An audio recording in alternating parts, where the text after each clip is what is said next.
What's up, guys? Welcome back to yet another riveting episode here on the Avion Awesome channel. Today I'm reviewing this, the INTEX Challenger K1 Inflatable Kayak. So I've now had this kayak for probably, I'm gonna guess, like 2, maybe even 3 months now, and I have taken it on roughly 7 to 8 trips. For the price of $60, it has been an absolute game changer, because at a lot of these places, especially down here in Florida, I don't know about everywhere else, but if you're going to do a kayak rental, at least at the Weeki Wachee Springs, I know that they were charging about $50 for a single person kayak for 4 hours. So this thing has already paid for itself on the very first trip. Now, if you think about every other place that you would be able to take this thing, whether it be rivers, lakes, streams, any of these like interesting little places that most of the people can't go. Not everyone wants to carry a kayak, and I happen to be one of them.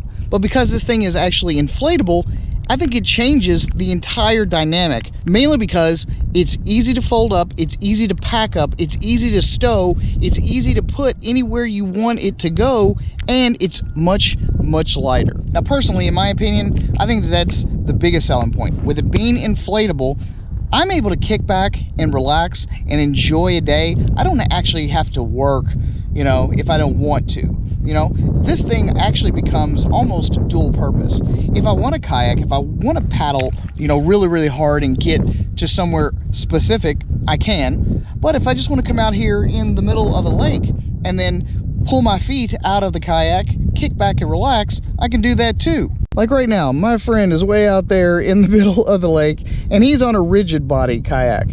And while it might be a bit more dynamic as far as being able to cut through the water than this one is, in no way, shape, or form is the comfort factor there for him like it is for me. And I've tried rigid kayaks before, and yes, they will get you where you want to go. If you're looking for primarily exercise on every trip, and you're never looking for any just rest and relaxation once you get out in the middle of a lake or the Gulf of Mexico, like I've taken this thing, then yeah, you might just want to go ahead and get yourself something that will cut through the water, that's super duper fast. But if you're looking for something that's more casual in nature, you're not as hardcore about what you're going to be using it for, I'd say for the $60, $69, whatever it was I paid for it, it was well worth the money. Now, this particular kayak has, I'm going to say 4 zones that it actually inflates. It inflates the bottom. It inflates right here where your feet go. All right, so you've got a floor, and all of this down here is one chamber. Then you've got your upper portion. This is a second chamber. Down here on the inside where my feet are at, it has like an inflatable pillow to help give the nose just a little, you know, like a little bit of extra rigidity. And then you can push it down in there, and it kind of acts like a footrest, right? And then the last thing that you have to inflate is the seat. And you can inflate both the actual butt part and the back part, or just one or the other.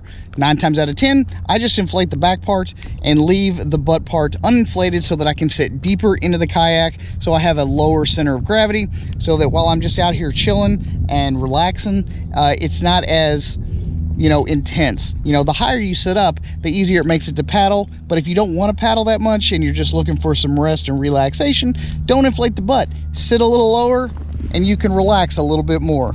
Either which way it goes, I absolutely love the INTEX Challenger K1 Inflatable Kayak.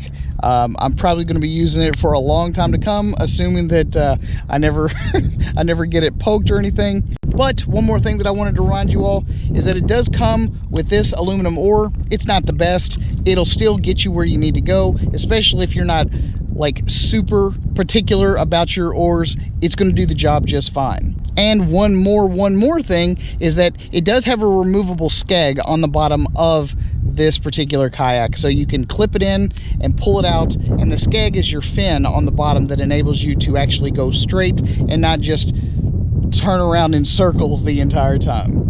At any rate, if you guys happen to be interested in one of these kayaks, I will leave links down in the description box down below. And as always, thanks so much for watching yet another riveting episode here on the Avion Awesome channel. I'm your host, Mark Puckett, and I'll see you guys again on the next one.